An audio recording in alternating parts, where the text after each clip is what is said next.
Enfin, le lieutenant-colonel Pascal Tigri parle. La DGSE française nous a laissé entendre que le président Talon était incapable de régler le problème du terrorisme et qu'il fallait un militaire à la tête du pays.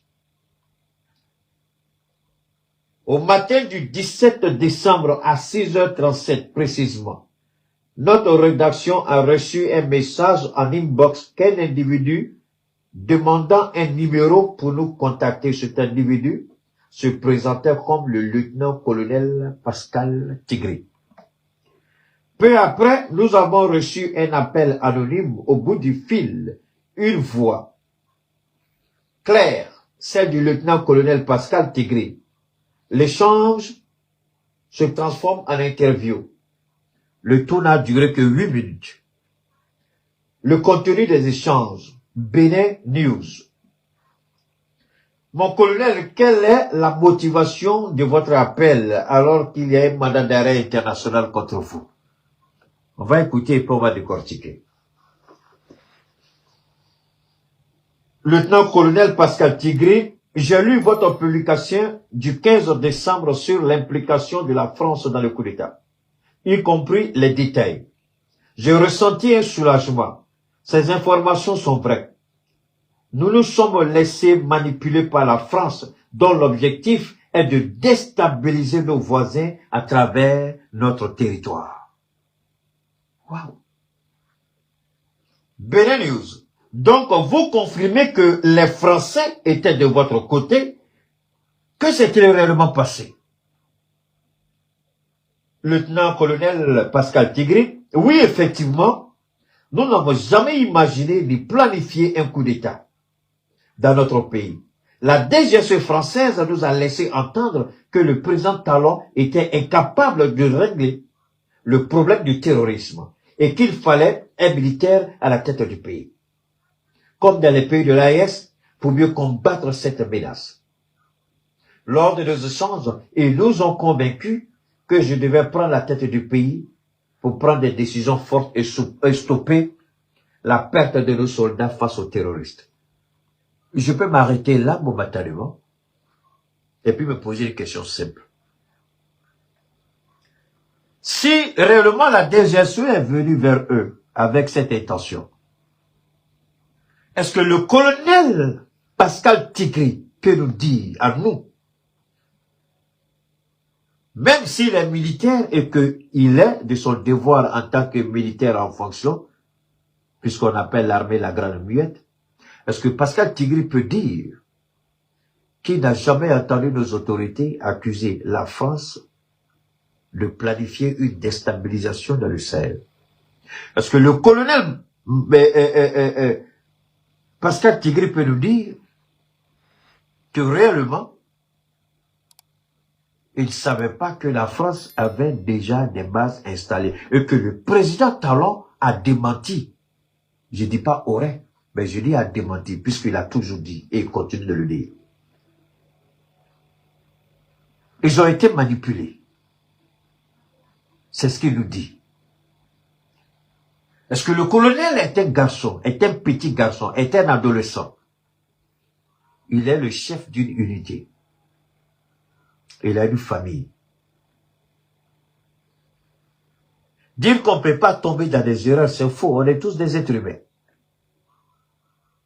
Mais à un moment donné, on commence à réfléchir et puis on voit la tenue des événements.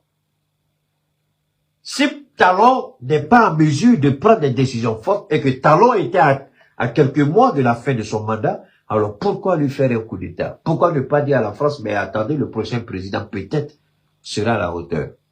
Pourquoi le colonel s'est laissé emballer? Parce qu'en fait, il a toujours voulu prendre le pouvoir. Je ne suis pas en train de dédouaner la DGSE. Je vais les allumer comme c'est pas permis.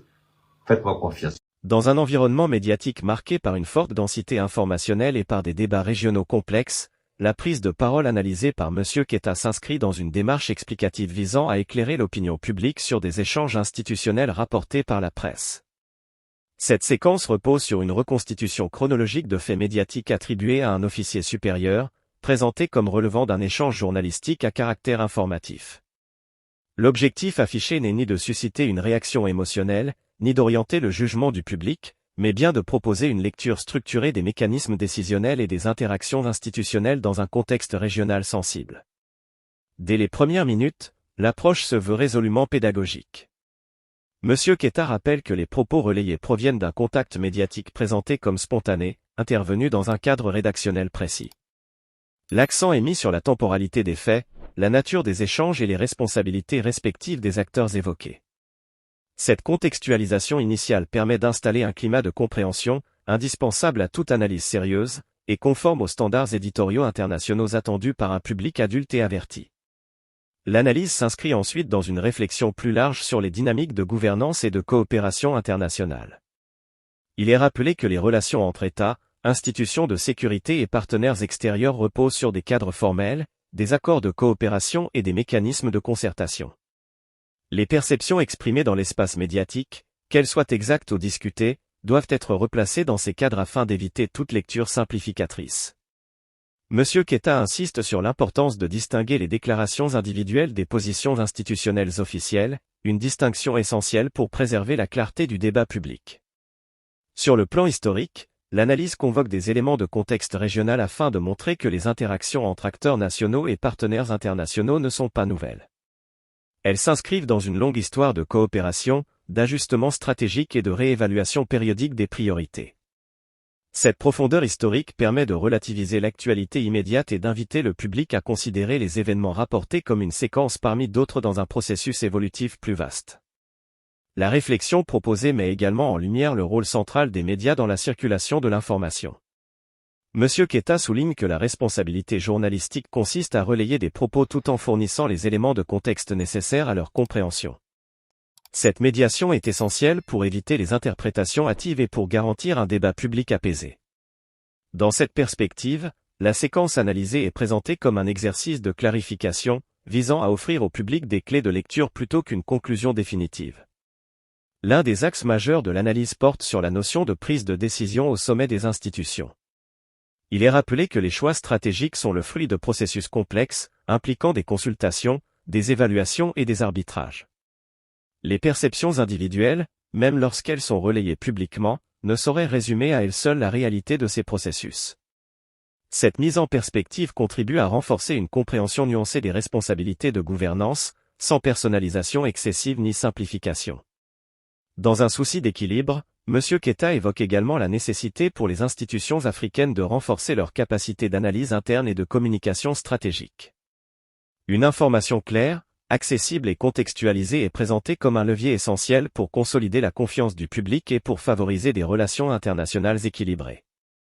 Cette approche constructive s'inscrit dans une vision d'avenir, où la transparence et la pédagogie occupent une place centrale. L'analyse s'adresse ainsi à un public international, soucieux de comprendre les enjeux africains au-delà des titres d'actualité. Elle met en avant l'idée que le développement institutionnel repose autant sur la qualité des décisions que sur la manière dont elles sont expliquées et comprises.